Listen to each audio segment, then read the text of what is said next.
You may be wondering what is a wireframe? What does it mean? Why is it important? So we're going to be covering it right now in this episode. If you're building an app or building a website, if you're interested in building a proper business online using technology, you're in the design or development space or want to have something built using that tech, this is an episode for you.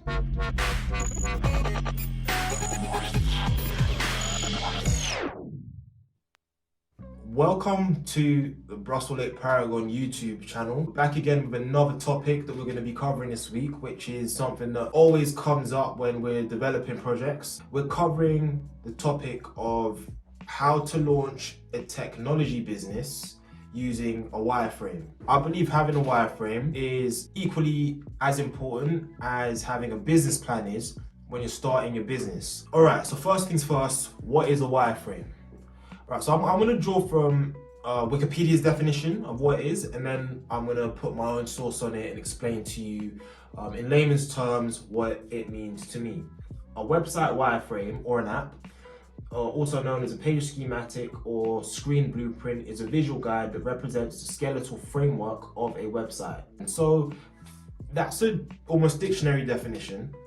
I'm going to explain to you what I mean by it as well. So a wireframe, in layman's terms, is basically a process that allows you to lay out the structure for the pages and elements that are going to be used in your mobile application or your website. It's important before you get to the design phase because you will need to fully understand how people are going to interact with your website, how they're going to use the website, and what they're going to use a website for. Once you've done that, you'll need to kind of lay out a wireframe that details that process. The reason it's useful is because if you've got a team or you're working with another company on developing your product, doing it with anyone that isn't yourself, even if you are doing it with yourself, it helps you organize your plans. So you know when you're in the design phase, what the design is mirroring. The wireframe is almost like a skeleton if you're a human being, right? So once you've got a skeleton, you can start putting the muscle and flesh and everything else on it once you know what you're doing. So how do you create a wireframe? If I'm building a website in terms of structuring how I'm going to do it, and how would this help if I was doing it for my web or mobile app? So I'm going to give you an example of how to go about creating a wireframe. First of all, we're going to say that I'm building a website and I want to build a website that could compete with eBay. I'm going to call this website GBay because my name is Giles. These are the things I need to consider. The next step is writing down all the requirements for that platform. And by requirements, I mean all the use cases for the actors that are going to be starring in this production. So let me explain what I mean by that. Okay, so with this website, GBay, I'm selling products online. I'm going to have a customer. Since it's a marketplace, I'm also going to have vendors that are going to be selling their items on the platform. We also deliver the items. So I'm going to be having courier services that are also going to be on this website. And then overall, I, as a website owner, want to be able to manage the website with my team and my staff and my admin. So there's going to be an admin login area to manage the whole platform. So right there, we've got 4 actors. We've got a customer, a vendor, an admin, a system admin, and a delivery man. Now there may be multiple, but we're going to build the system in a way where it can facilitate the use case for at least 4 individuals that are going to be using the platform, if that makes sense. I would write down all the requirements, as in when the customers access the website, I want them to see a page on the app or the website that has all the different selections of products. There'll be different categories from which they can select what they want to view. There'll be a search bar. They'll be able to look at the marketplace, click in, and basically, check out the items available from different vendors. When a vendor logs in, I want a different vendor login area. Customers don't have to log in to view the stuff, but they will if they want to buy. For a vendor, you have to log in. So I'm going to have a vendor login area. What vendors are able to do will be defined. They can upload products. They can reply to customer complaints. They can take orders out for delivery. They can share that with a courier service. What will the courier service what role will they play? Will they even be a courier service, or will vendors be able to post and package items themselves? These are all the things that I'll consider, and I'll actually jot down maybe on a piece of paper to start with and just say, these are my use cases for this business and this is what I'm going to do. Yeah, for example. Then I would take that to a designer or I would do it myself. I could just watch a video on like how to actually just, I don't know, use Adobe Photoshop or something and create this wireframe.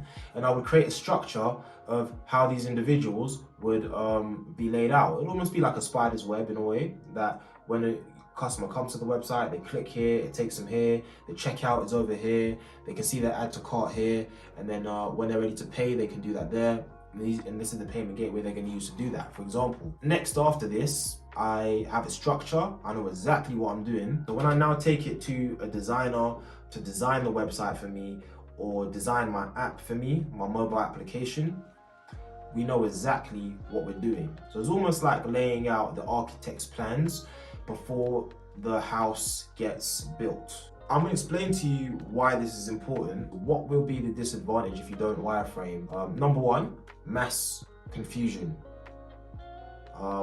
If you're working on a big project where you have a lot of developers, a lot of people involved, or there's a lot of equity in this going well, if people don't understand their role, don't understand what's going on, don't understand what they have to do, it's going to cause problems further down the line when it's time for things to go into production. Because, you know, when you're working with a team, Chinese whispers, some people hear A, some people hear B, and you might have really meant C when you gave the instruction. Something's come back to you and doesn't look the way you thought it would look. When you have a wireframe, it kind of helps mitigate confusion because everyone knows what they have to do. Number two, it's good for your own thought process to have a clear understanding of what it is you're trying to achieve, so you know what is required for you to achieve that. And you may even look at that plan afterwards and say, actually, I want to add this scenario. For example, in that wireframe for customers, I may say I want them to sign up to my mailing list as well. So here's an email list of things that, you know, they can sign up to receive. Or I might say I want the website to have some technology where it can understand when a customer has gotten to the cart and when they've abandoned their cart, so it can follow up with them and chase them and email them and say, hey Sandy or hey Jane, you didn't purchase this item, you were about to, why not come back and do that? I would write that into my wireframe as part of the planning and process. So that just helps me structure everything and lay things out properly. There's an old saying that says, failing to plan is planning to fail. I don't know if you've heard this before. The idea behind it is the wireframe will probably change. The structure in which you want to build your mobile application might change, but the fact that you have a plan guarantees more of a chance of it succeeding because you know what you're doing or you know what's expected.